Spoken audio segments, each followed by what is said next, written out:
GP word. Reference. Reference. इसका सही हिंदी अर्थ होता है संदर्भ।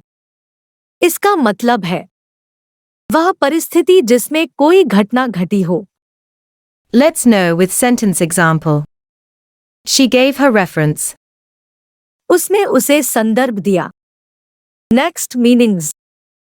जिक्र, निर्देश अंक, संकेत, लिहाज, प्रसंग, ताल्लुक, टिप्पणी, उल्लेख, अनुमोदक, संदर्भ देना, उल्लेख करना, उदाहरण देना। Let's know all 5 forms of reference.